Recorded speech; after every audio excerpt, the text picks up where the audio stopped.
Good afternoon. My name is Kyle Roberts, and I'm the Associate Director of Library and Museum Programming at the American Philosophical Society. Welcome to today's virtual discussion with Michael D. Hattem on his new book, Past and Prologue, Politics and Memory in the American Revolution. I'm glad that so many of you have been able to join us today. The American Philosophical Society resides in Lenape-Hoking, the homeland of the Lenape people, whose historical relationships with the land continue to this day. The APS acknowledges with respect their continued presence and perseverance and expresses its sincere thanks for the past and ongoing generosity of numerous Indigenous communities and individuals who've offered their guidance, their expertise, and many opportunities for collaboration. For those joining us for the first time, the American Philosophical Society was founded by Benjamin Franklin in 1743. The Society is a catalyst for the discovery of new knowledge. Election to membership honors those who have made exceptionally significant contributions to science, the arts and humanities, and public life. The Society promotes research by providing over $1 million in research grants a year, primarily to younger scholars who need the support the most. Our library museum collections and research centers serve scholars and visitors from across the globe. Please check our website, and we'll put the link into the chat box a little bit later to learn more about what we do and for news of forthcoming events. Today's program is presented in conjunction with the new David Center for the American Revolution, a collaboration between the David Library of the American Revolution and the American Philosophical Society. The David Center is dedicated to supporting scholarship on the American Revolution. I want to just bring to your attention that we have multiple long and short-term fellowship opportunities through the David Center, including a brand new 2-year postdoc. And those long-term fellowships are due on Friday. So please go to our website, amphilsoc.org/David Center, and take a look and think about applying. We're using Zoom webinar today, so not to worry, you've all been muted. If you have a question, please use the Q&A button, which is right at the bottom center of your navigation bar. You can type your question in there at any time. So as soon as it pops in your head, go ahead and type it in. There will be time at the end of the presentation for questions with our speaker. We are very pleased to be able to offer closed captioning for today's virtual discussion. If you would like to use it during the panel, please click on the little box, the CC box, which is right next to the Q&A button on that bottom navigation bar. And with that, it's my pleasure to introduce today's speaker, Michael D. Hattem. Dr. Hattem earned his PhD in history from Yale University and his BA in history from the City College of New York. He is Associate Director of the Yale New Haven Teachers Institute and has taught American history at Knox College and Lang College at the New School. For APS, for those of you familiar with the APS, he was a 2015 fellow at the APS, so you might remember him from that. He's also a co-founder of the Junto, a group blog on early American history, and producer of the Junto Cast, the first podcast devoted to early American history. After Dr. Hattem's presentation, he will be joined by Dr. Patrick Spiro, librarian of the American Philosophical Society, for a discussion of all of your questions. So I'll turn it over to Michael.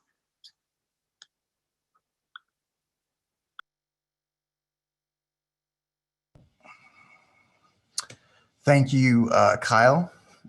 I would like to begin very quickly by thanking Pat Spiro, Adriana Link, Kyle, Dave Gary, and everyone at the APS who really worked so hard to take the legacy of one of our nation's oldest learned societies into the 21st century. Because I was so fortunate to receive a fellowship there when I was working on the dissertation that this book came from, I'm very grateful to the institution and its staff for having supported this project. And I would like to welcome everyone who is joining us today via Zoom. So it's a sort of long-held commonplace that Americans have traditionally been less interested in their past than in their present and their future. And one of the ways we often see this is in the somewhat depressing annual reports published by various organizations that show that an overwhelming majority of Americans think that knowing our national history is important, but at the same time, those reports also often show how little Americans actually know about that history. A number of historians have argued that this disregard for the past was actually a product of the Revolutionary era. The eminent American cultural historian Michael Kamen summarized this idea when he wrote that as a consequence of the Revolution, Americans overwhelmingly believed that they had been liberated from the past. And these early national Americans were supposed to have been a nation of Crevecoeur's new men. who, like Thomas Jefferson, supposedly preferred the dreams of the future better than the history of the past. And one historian has even gone so far as to argue that the United States came into being as quote unquote anti-history. But my book, Past and Prologue, uncovers a sort of unprecedented explosion of historical writing and historical cultural production in the Revolutionary era that went well beyond just typical historical works. And to do this, I've sort of used a concept called history culture. And it's sort of a fancy way of saying that rather than trying to understand how Americans at the time thought about and understood the past by looking in typical historical works or what I call histories of, I went looking for any and all representations and uses of the past. And so that includes in political writings, in cultural productions like poetry, fiction, art, children's textbooks, almanacs. And what I found was that the historical past really pervaded the politics and culture of the Revolutionary era in ways that historians are yet to fully recognize or reckon with. And so the central question behind the book as a whole is that of national identity in the American Revolution. And that is, how did colonists go from thinking of themselves as British subjects to thinking of themselves as American citizens? Now, before 1760, most British colonists thought of the British past as their own, and they held that past in common with fellow subjects from other colonies. But by 1800, that's really no longer the case. And that is a really significant transformation. How does a society discard a previously shared history and create a new one to replace it? And how do they do that amidst the upheaval and instability of revolution? And so my book basically tells the story of this transformation through three primary processes. The first one is colonist reconsideration of their relationship to the British past, their creation of a newly shared colonial past, and the creation of what I call a deep national past, or a sort of sense of American antiquity.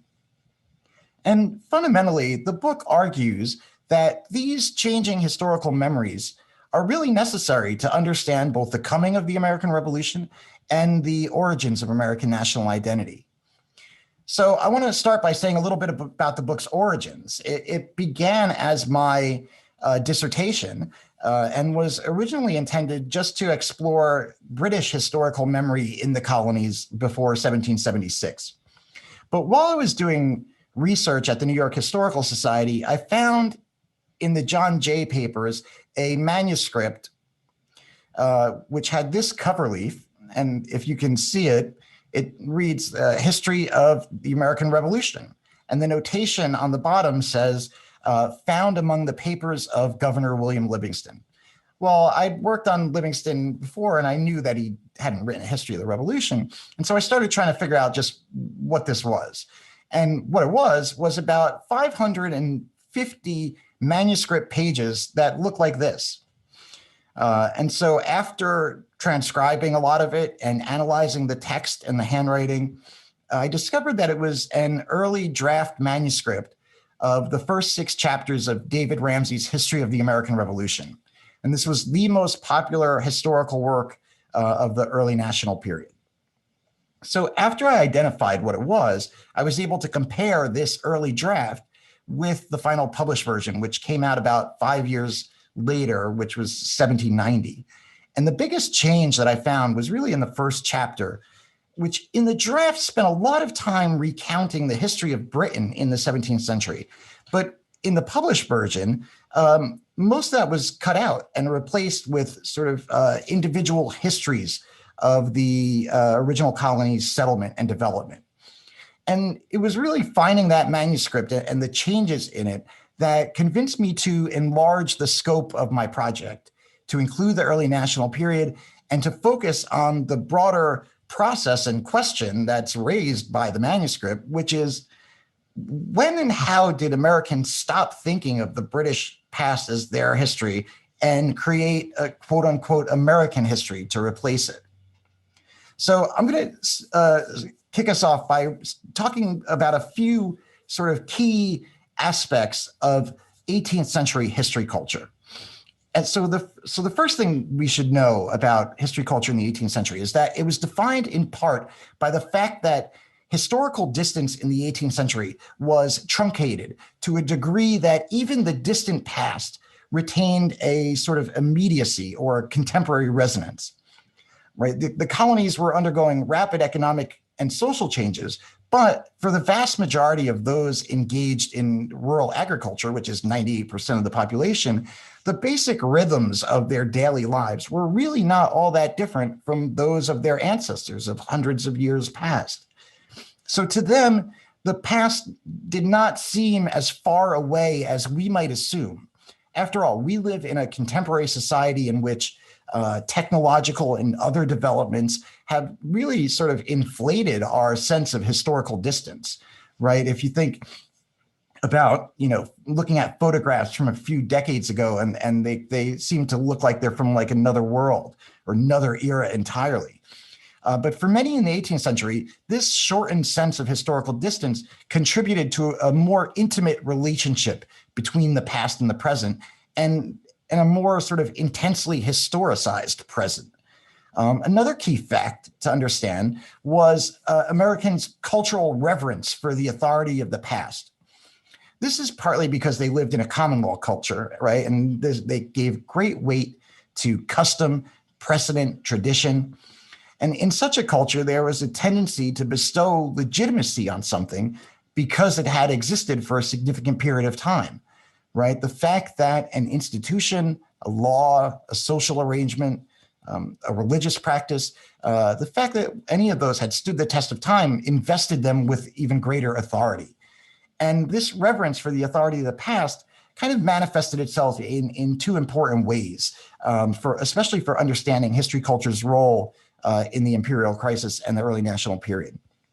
So first, this idea of the authority of the past applied directly to colonists' relationship with Britain, right, which they understood as having been legally defined by the sort of laissez-faire custom of the first half of the 18th century.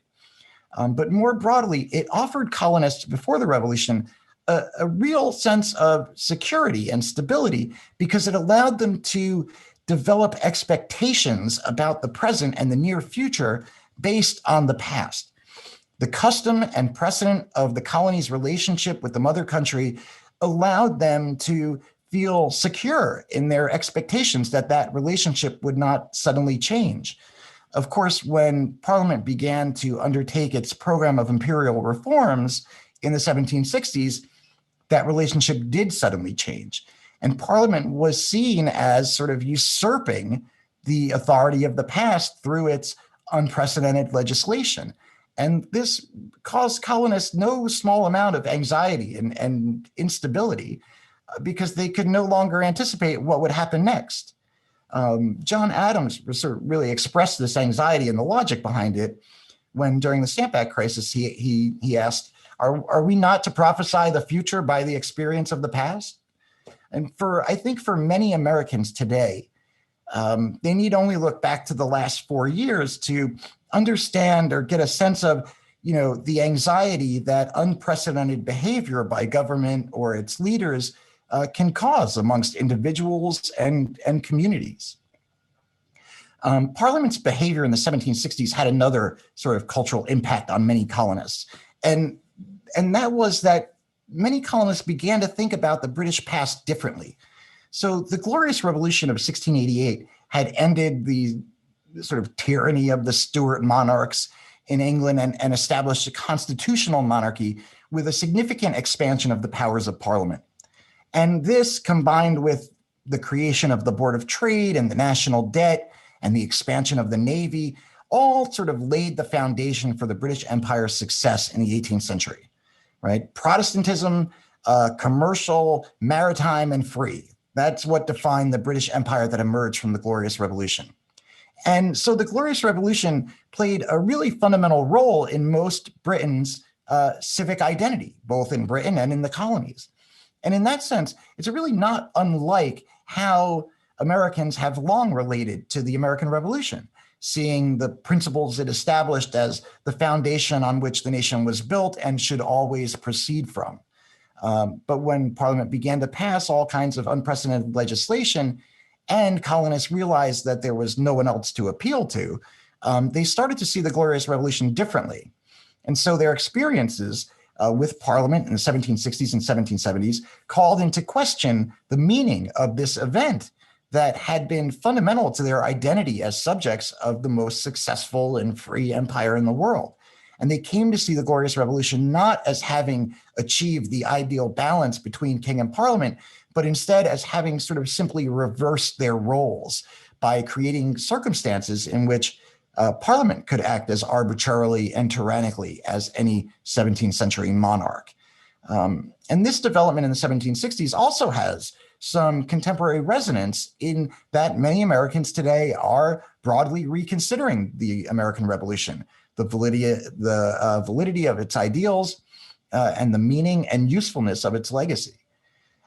Another key aspect of the authority of the past that comes out of this is the idea of first principles, right? And colonists inherited this from basically from 17th century British culture. They had a very cyclical understanding of history. That is, they understood that societies inevitably rose and fell according in part to their virtue. So how could a society temporarily stave off their inevitable decline?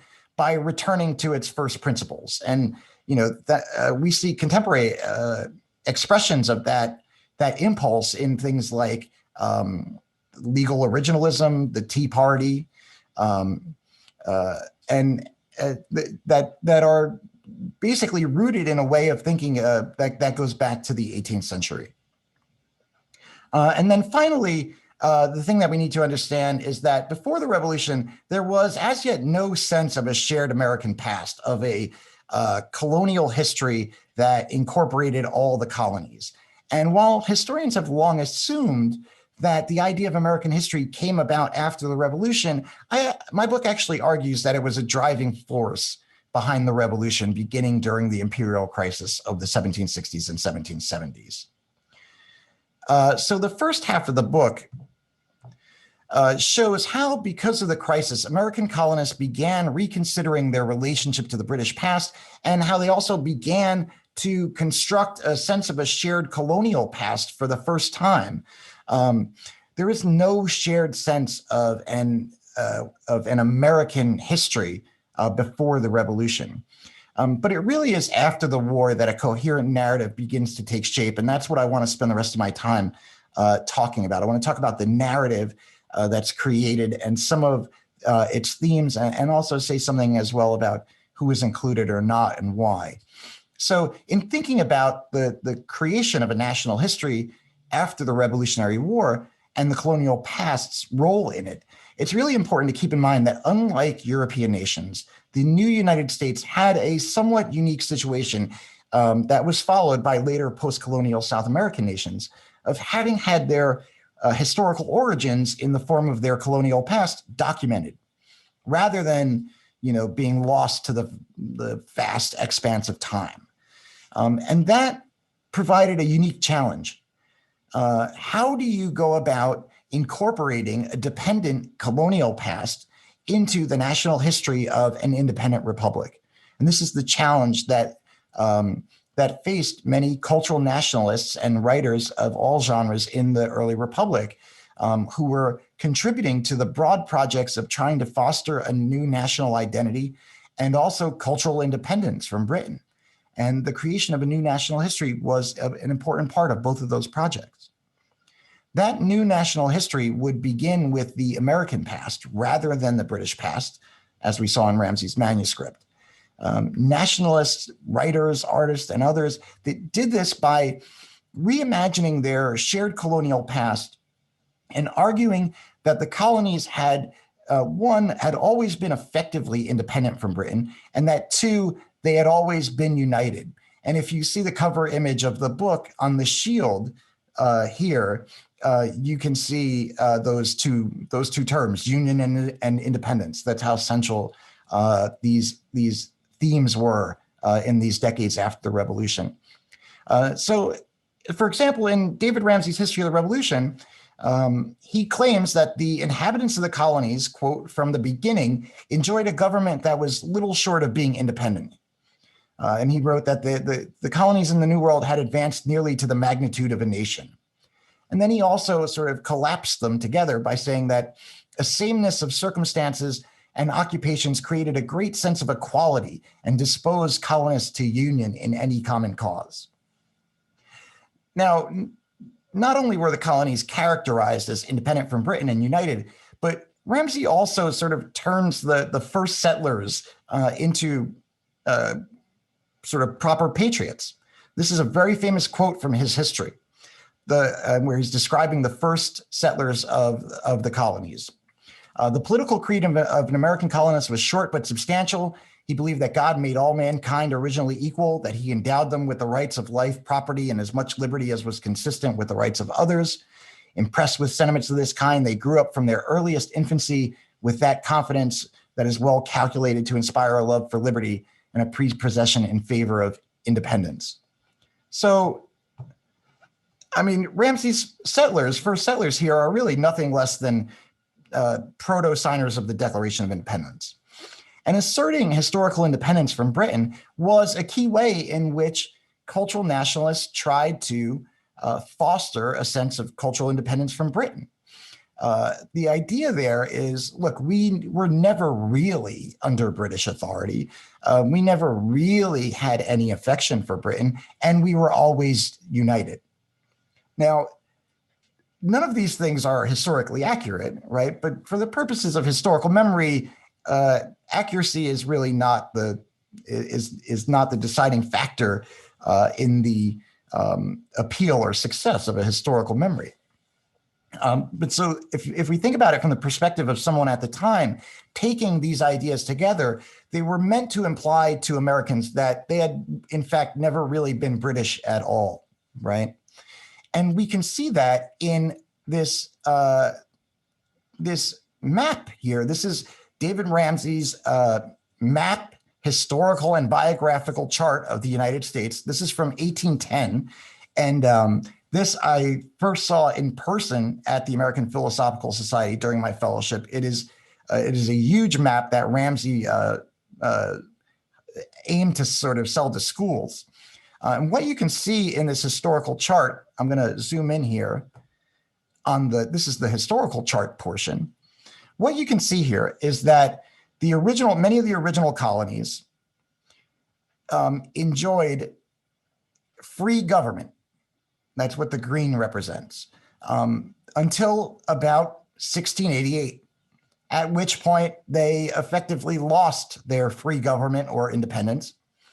And then it is regained after 1776, right? So this goes back to the rethinking of the Glorious Revolution during the imperial crisis, and coming to see it as allowing Parliament to exercise arbitrary power over the colonies and effectively create the situation that led to the declaring of independence.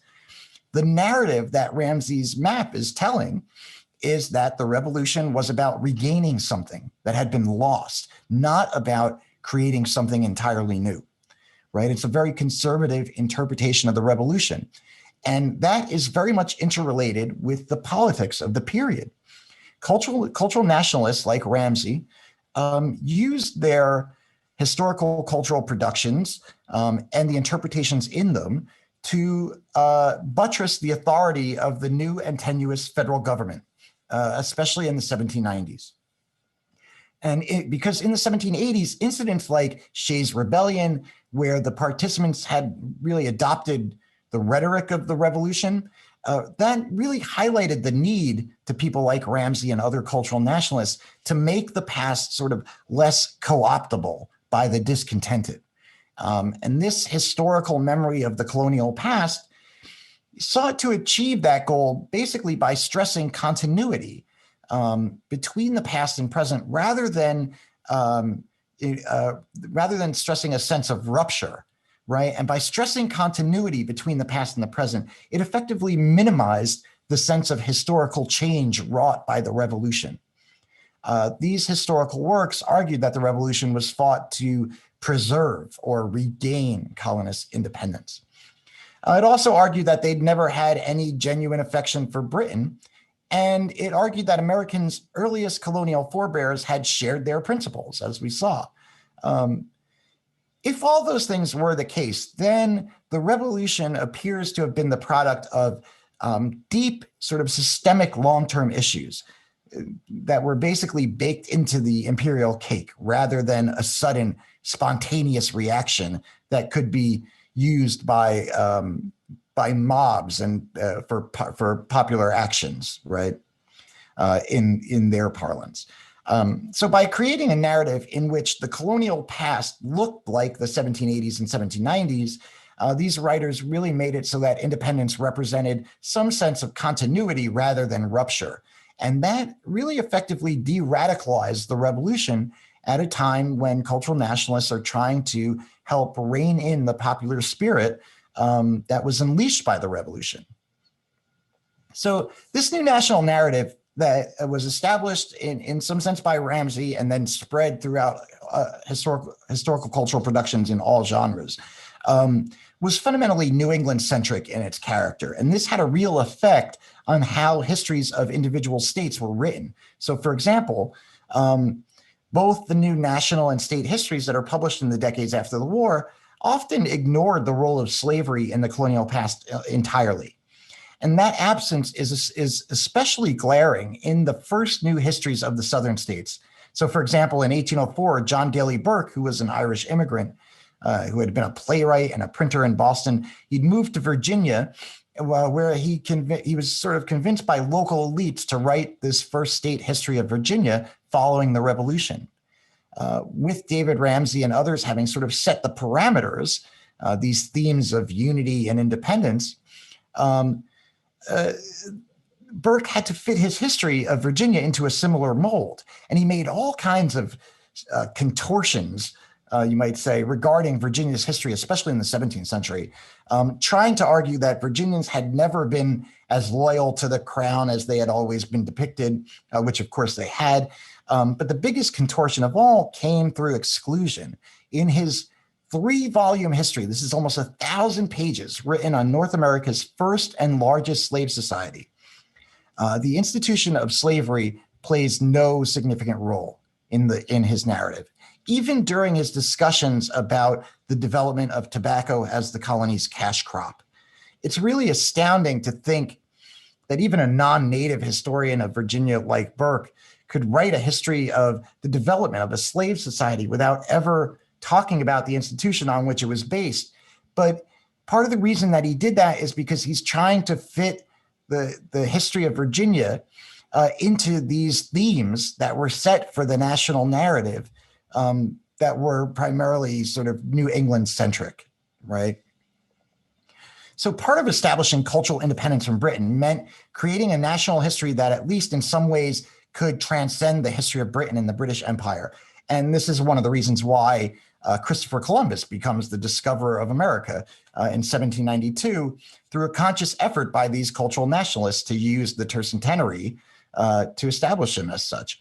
Another way they sought to create a history that transcended the history of Britain was through a growing interest in the natural history of the land itself.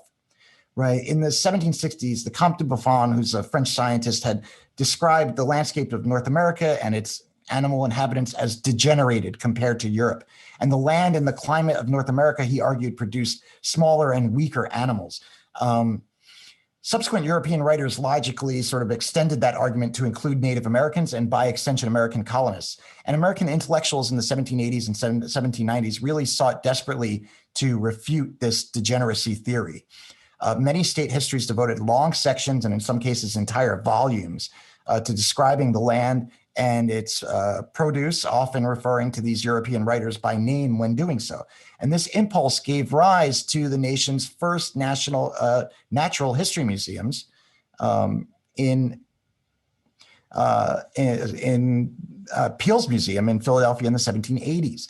So Peale was this painter who had made a living painting elites, but he'd really become interested in natural history by the 1780s, and his interests collided in the museum to serve nationalist purposes. As you can see, this is a famous painting of the museum's long room. And You can see specimens lining the wall. This is another painting of that room, or drawing of that room by his son, Rembrandt.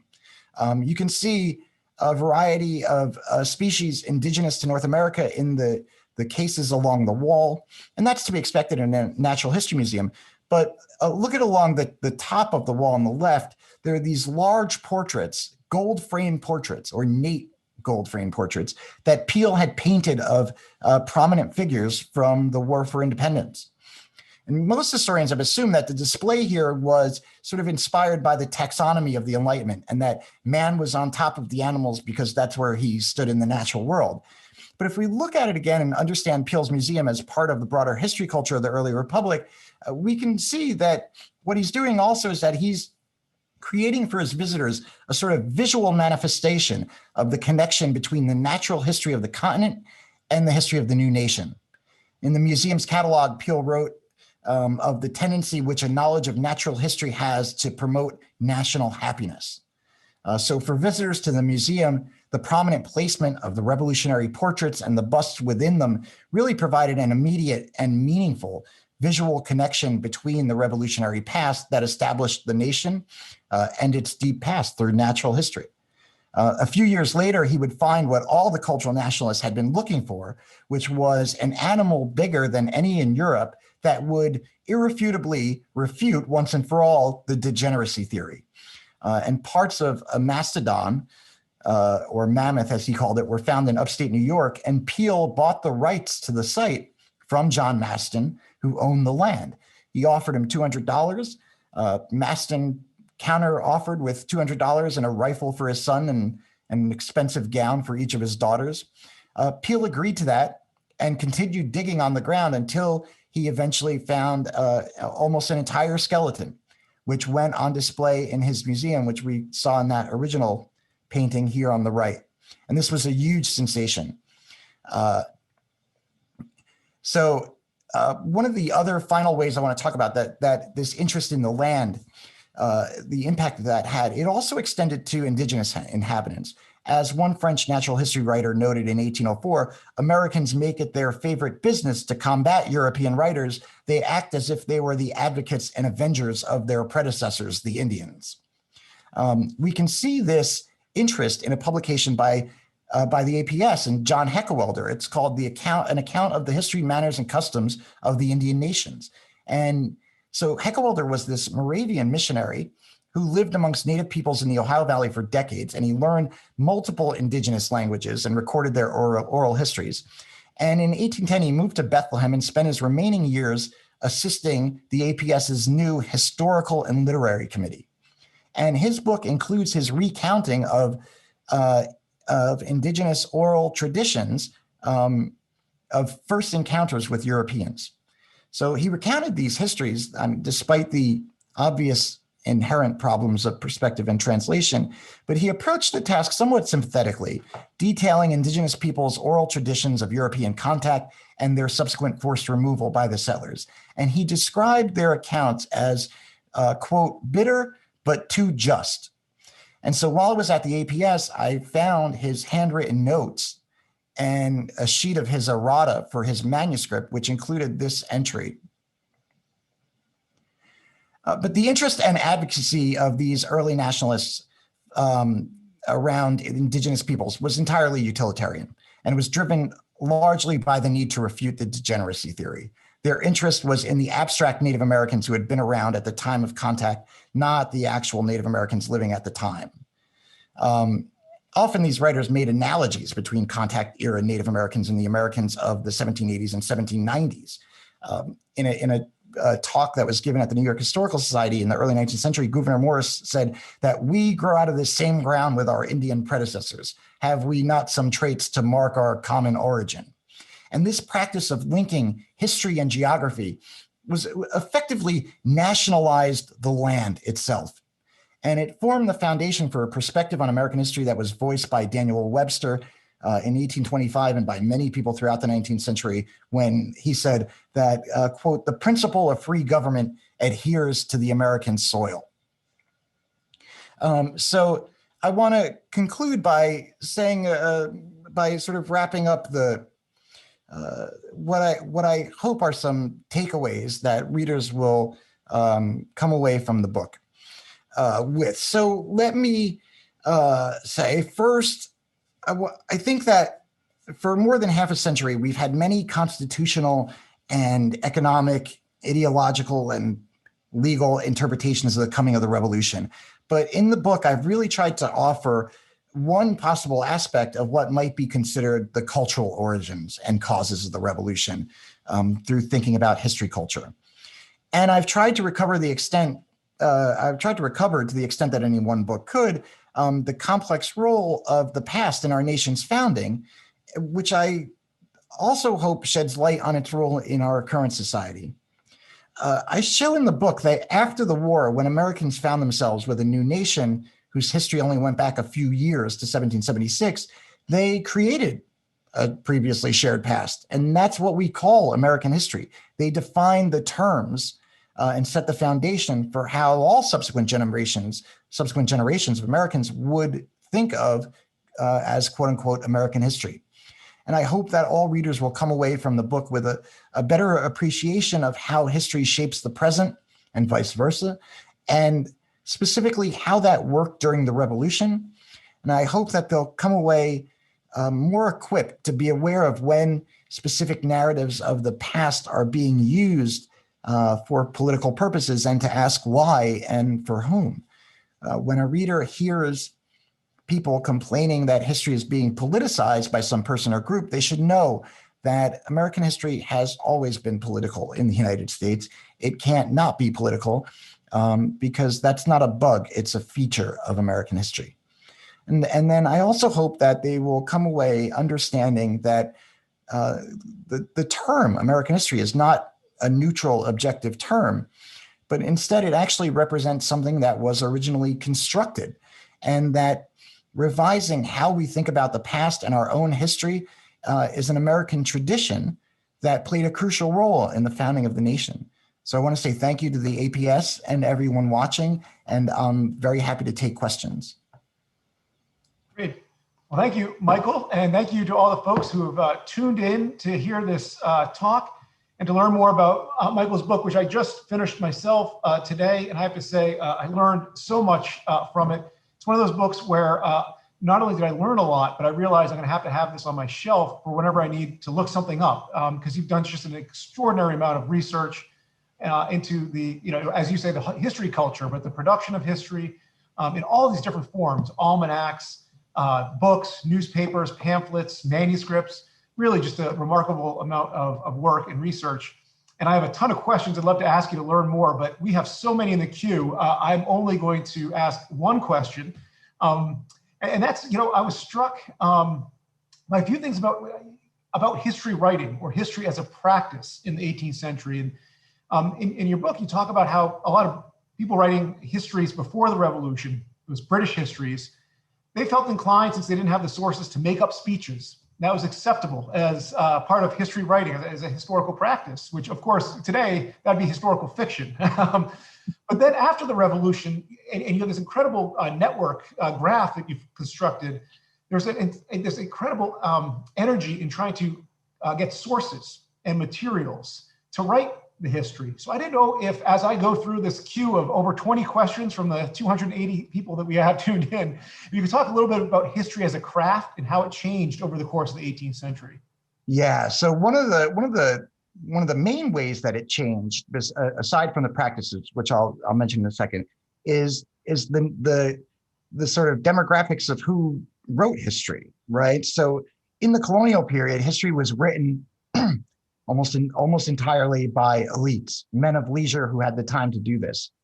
But after the revolution, it's being written more by what we might think of as sort of professionals, right? David Ramsey is not a professional historian. He is a doctor, right? Jeremy Belknap, who is also one of the most prominent historians of the period, he was a minister. And so they were engaged in these historical projects, including the research, in addition to their occupations. And they were not, especially well off. Ramsey was in debt and out of debt throughout his life. Belknap complained all the time that his small parish in New Hampshire often failed to pay him. So the writing of history and the reading of history over the course of the 18th century really becomes much more democratized. And the one thing I want to say about that, the network that you talk about, which is the sort of focus of the chapter 4 in the book, is that it was really hard to do history in the 18th century, right? If you had to find sources, which was very hard. Often, if you wanted, if you were trying to find some government source, one of the places that you would look, because there are no historical societies yet, and the book sort of talks about the emergence of the first of those, you would look for descendants of earlier colonial leaders, and hope that maybe they had primary sources in their possession. And if you found something like that, you had to transcribe it, right? Because you couldn't take it, you couldn't photocopy it. So they did a lot of transcribing of primary sources, and that network of individuals with a lot of familiar names, did a lot of engaged in a lot of correspondence around these things. And one of those things that they did was to share their transcriptions of primary sources. If you want to do history in the 18th century, you need to know who the antiquarians are, who the other historians are, because you don't want to waste time transcribing something that has already been transcribed that you might have access to. And that's really the impulse behind the creation of the Mass Historical Society, the New York Historical Society, the American Antiquarian Society, and places like the APS, that to provide a repository that would keep these primary sources safe and also make them available. Great. So we have a lot of questions coming in, and I'm sure they're ones that you get all the time.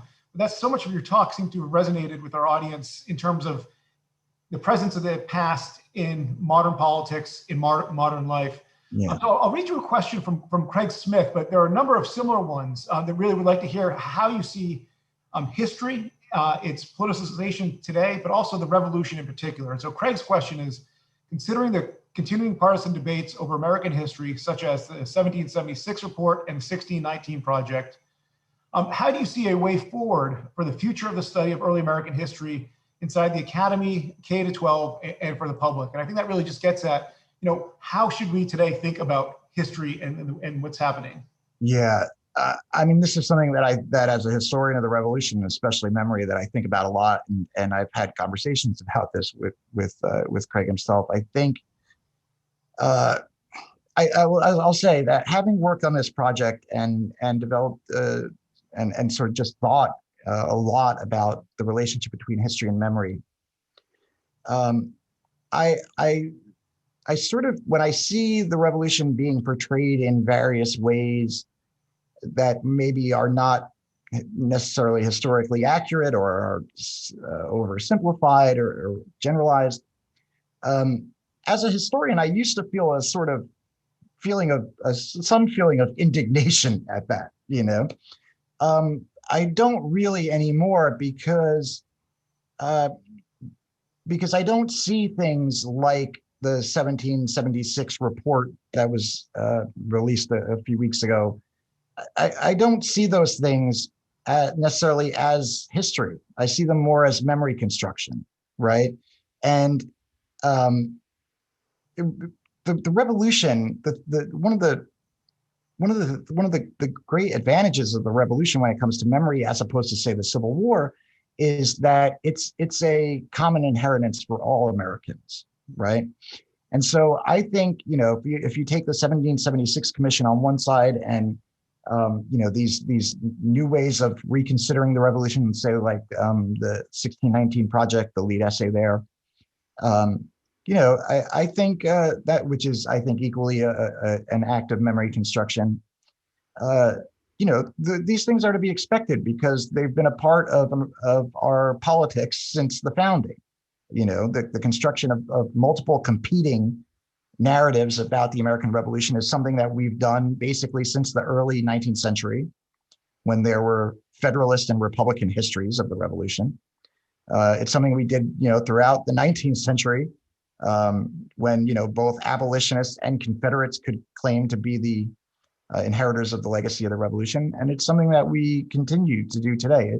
It's not it's like I said before, it's not a bug, it's a feature of our political culture that we create and have these competing narratives. When it comes to educational purposes like K-12 and things like that, I think that the best thing to do, that I find the most satisfying approach really is to find, some kind of balance.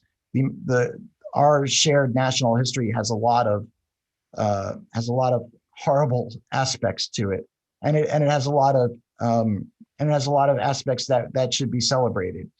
And I think that the real trick here is to find a balance.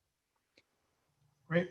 Thanks. So we now have over 30 questions, and I'm trying to combine them all into so we can get more than just one question at a time. Thank you. This is a number of questions about the role of women in the production of historical knowledge. Benjamin Park, in particular, is asked about Mercy Otis Warren, but didn't know if you could talk a little bit more about the role of women in history. And similarly, we have a lot of questions about, and you touched on this in your talk, but the way in which slavery is conceived historically. And this is getting more towards your next project that you told me about, which is the 19th century. But as you run up to the Civil War, how are the involvement of Blacks in the Revolution and the institution of slavery itself cast? Yeah.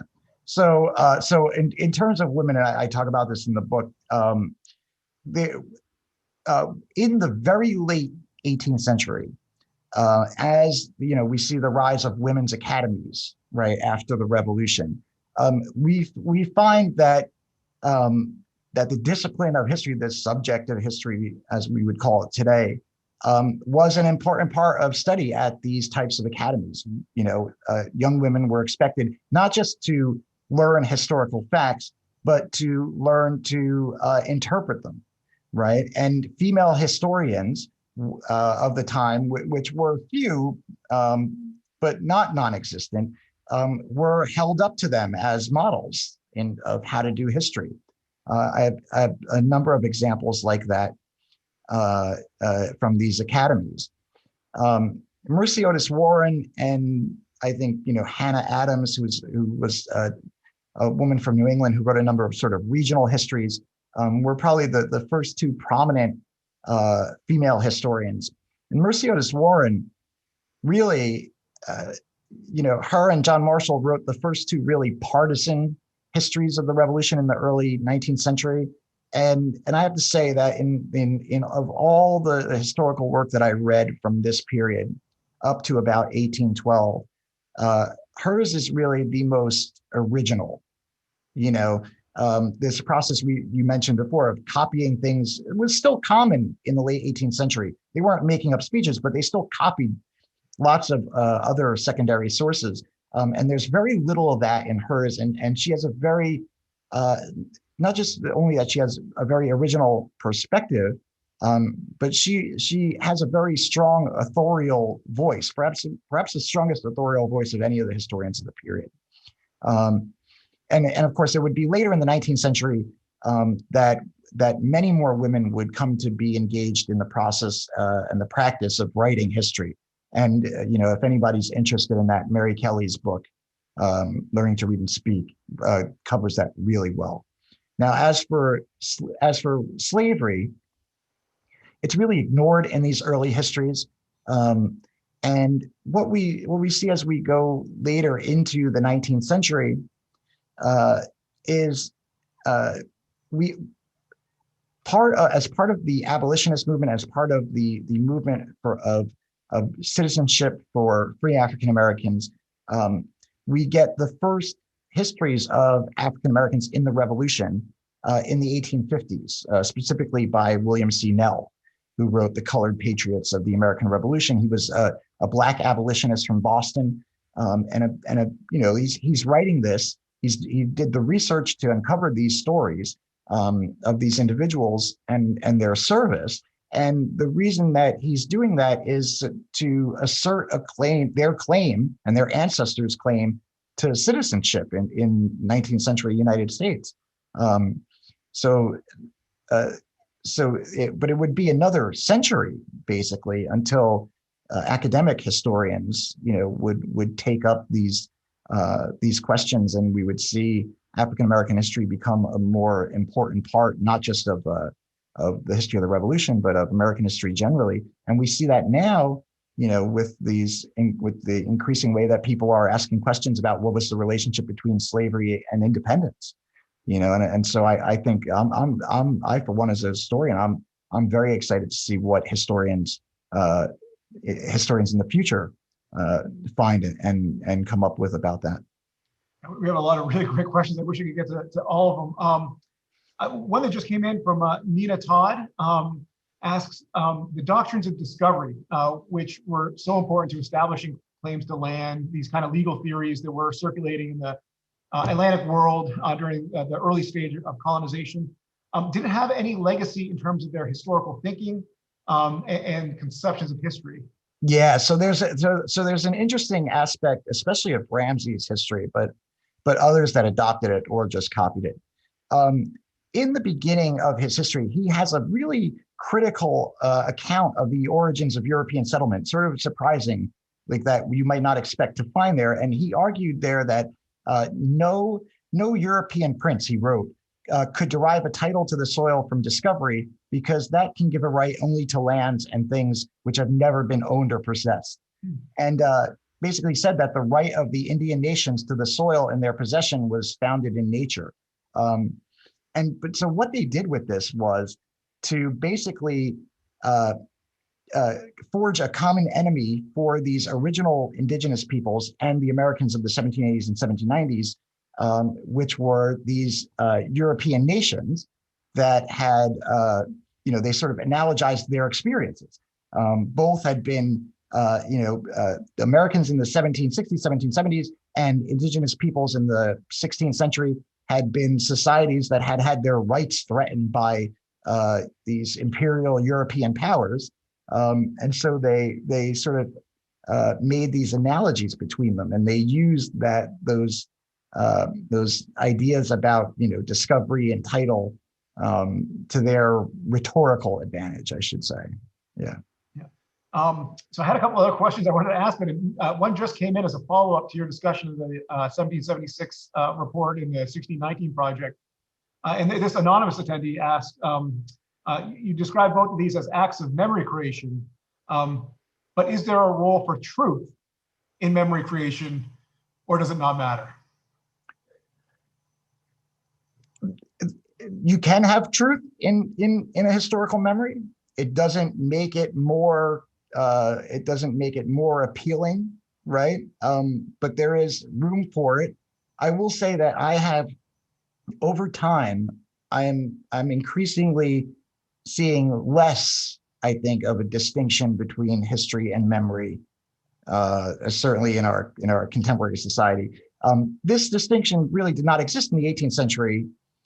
We have it now because of the creation of the academic profession, academic discipline of history in the late 19th century, right, and early 20th century, and the idea of objectivity, and that the discipline was sort of founded on.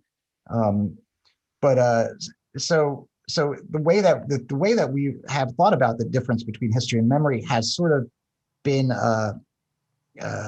has been complicated by that fact, whereas it was not that complicated. It was not complicated in that way in the 18th century. And those distinctions, I think that distinction is sort of dissolving a little bit, to the point where where we're almost seemingly in a process of cycling back to that. I think as we go further, if the discipline continues to develop as it is for the 21st century, I think we'll get back closer to that, because of the decline of a concern for objectivity, which is clearly not a real thing, but the rise and celebration of subjectivity in the historical discipline today. Great. So I think we have time for two more questions. I want to ask one from Anna Edwards, and it's a question about the American Civil War and history around that, and maybe putting it in conversation or comparison to how you saw history changing over time with the coming of the American Revolution and independence. So She asked if there's a parallel between creating this kind of colonial creed or imagined past in the revolution and creating a separate American identity from England and the post-Civil War crafting of the lost cause narrative and the attempt to reunify the nation afterwards, as describing it as an unfortunate battle of brother with brother. Yeah, absolutely. I mean, it's those dynamics, those processes are related in a sense. I mean, that process started even before secession, over the course of the late 1850s, and then especially after secession, Confederate Southerners. I mean, if you know the famous cornerstone speech by Alexander Stephens, right? I mean, he basically says there, the Declaration of Independence is wrong. Jefferson is wrong, right? It's a disowning. There's a disowning that happens of the revolutionary legacy right around the time of secession. And then after, you can sort of see that expressed in the fact that when they create, a Confederate Constitution based on the U.S. Constitution, but the way that they want it, that in itself is actually a rejection of the revolutionary legacy. And it gets really complicated afterwards. And this is part of my current project, because once the war is over, and then the South is in some sense being reintegrated into the United States, the South has to come back to terms with the revolution in a way that will make sense for them, and that actually takes decades. So like they had dismissed Jefferson. Some Southern writers dismissed Washington as an abolitionist, if you can believe that. But the severing of those longstanding connections really took decades to rebuild. And while they're not directly a part of the lost cause narrative, I think they very much lay a foundation for the lost cause narrative. Great. And actually, looking at the time, I think we have two more. And the last one I want to end on is a question from Dave Gary, who I know you know is our curator here. I think it's a great one to end on. Before that, we had a number of questions come in about the 7 Years' War. And I'll read the one from Susan Long and then maybe put my own little spin on it, which is, what influence, if any, did the 7 Years' War have on colonial perceptions of a single identity, maybe a shared past? And as I thought through that, where's the 7 Years' War is probably the most momentous event in any colonist, in the 18th century until the revolution happens. And how do historians, early American historians, talk or don't talk about the 7 Years' War as they try and construct this national unity after the revolution? I'd imagine it'd be a forgotten war because they don't really want to talk about that.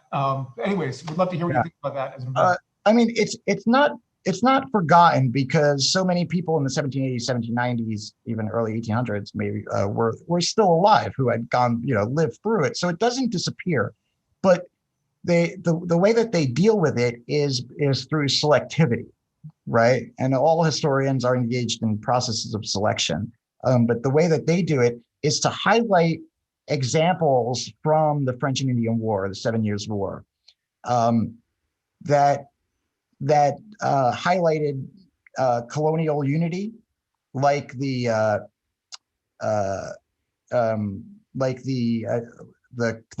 attack by the colonial militias on at the siege of Louisburg. Right, this was an event where a number of colonies sent men and materials to engage in this siege.